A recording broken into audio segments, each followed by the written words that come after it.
Assalamualaikum warahmatullahi wabarakatuh. Perkenalkan, nama saya Muhammad Naufal Nazuli dari Fakultas Hukum Universitas Lambung Mangkurat dengan NIM 2310211310065. Izin mengupload video saya terkait ujian akhir semester pada mata kuliah Hukum Pemerintahan Daerah dengan dosen pengampu Bapak Arisandi Mursalin, SHMH. Di sini saya ingin menjelaskan tentang konsep-konsep otonomi daerah beserta penerapannya dan lain-lain. Yang nomor satu yaitu konsep otonomi daerah dan penerapannya di Indonesia. Otonomi daerah merujuk pada kewenangan yang diberikan oleh pemerintah pusat kepada pemerintah daerah untuk mengatur dan mengurus urusan pemerintahan dan kepentingan masyarakat di wilayahnya, sesuai dengan kebutuhan dan potensi daerah masing-masing. Konsep ini bertujuan untuk meningkatkan efektivitas dan efisiensi pemerintahan dengan memberikan lebih banyak fleksibilitas kepada pemerintah daerah dalam pengambilan keputusan yang lebih relevan dengan kondisi lokal. Nomor 2. Prinsip pembagian kewenangan antara pemerintahan pusat dan daerah menurut Undang-Undang Nomor 23 Tahun 2014. Nomor 2. Prinsip pembagian kewenangan antara pemerintah pusat dan daerah menurut Undang-Undang Nomor 23 Tahun 2014. Undang-Undang Nomor 23 Tahun 2014 tentang pemerintah daerah mengatur prinsip pembagian kewenangan antara pemerintah pusat dan pemerintah daerah melalui asas desentralisasi dan dekonsentrasi.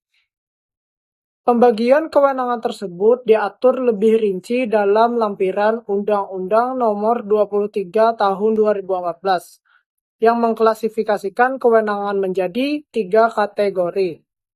Nomor 1, kewenangan pemerintah pusat yang tidak dapat dilimpahkan kepada daerah. Nomor 2, kewenangan pemerintah daerah provinsi yang lebih luas dalam skala wilayah dan administrasi. Nomor 3, kewenangan pemerintah daerah, kabupaten atau kota yang lebih terfokus pada urusan-urusan yang bersifat lokal. Bagian ketiga, tantangan utama dalam pelaksanaan otonomi daerah di Indonesia. Pelaksanaan otonomi daerah di Indonesia menghadapi sejumlah tantangan yang cukup besar. Di antaranya, 1. Ketimpangan sumber daya manusia dan infrastruktur. Nomor 2. Penyalahgunaan kewenangan dan korupsi. Nomor 3. Ketergantungan pada transfer dana dari pemerintah pusat. Bagian keempat, contoh kasus konflik antara pemerintah pusat dan daerah dalam pelaksanaan otonomi daerah. Salah satu contoh konflik antara pemerintah pusat dan daerah terkait pelaksanaan otonomi daerah adalah kasus pengelolaan sumber daya alam (SDA). Seperti yang terjadi antara pemerintah Provinsi Aceh dan pemerintah pusat mengenai pengelolaan migas di Aceh. Penyebab konflik ini berawal setelah adanya kesepakatan damai antara GAM, Gerakan Aceh Merdeka, dan pemerintah Indonesia yang kemudian tercantum dalam Undang-Undang Nomor 11 Tahun 2006 tentang pemerintahan Aceh. Undang-undang ini memberikan Aceh otonomi khusus termasuk hak untuk mengelola kekayaan alam, terutama migas. Namun, pemerintah pusat dalam hal ini merasa kewenangannya terkait pengelolaan migas dan penerimaan negara dari sektor ini berkurang akibat implementasi kebijakan otonomi khusus tersebut.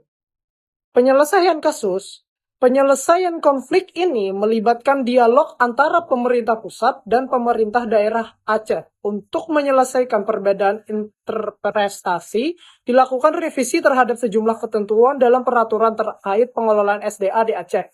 Salah satu penyelesaian yang diambil adalah pemberian bagi hasil yang lebih besar untuk Aceh, serta pengaturan lebih rinci mengenai pembagian kewenangan terkait pengelolaan migas dan sumber daya alam lainnya. Yang terakhir, bagian kelima, kesimpulan, pelaksanaan otonomi daerah di Indonesia merupakan upaya untuk meningkatkan kemandirian daerah dalam pengelolaan urusan pemerintahan dan kesejahteraan masyarakat. Namun, tantangan-tantangan seperti ketimpangan SDM dan infrastruktur, penyalahgunaan kewenangan, serta ketergantungan fiskal menjadi hambatan besar yang perlu diatasi. Pembagian kewenangan antara pemerintah pusat dan daerah harus dijalankan dengan prinsip yang jelas dan berkeadilan agar otonomi daerah dapat membawa manfaat yang maksimal bagi masyarakat di seluruh wilayah Indonesia. Gonggong.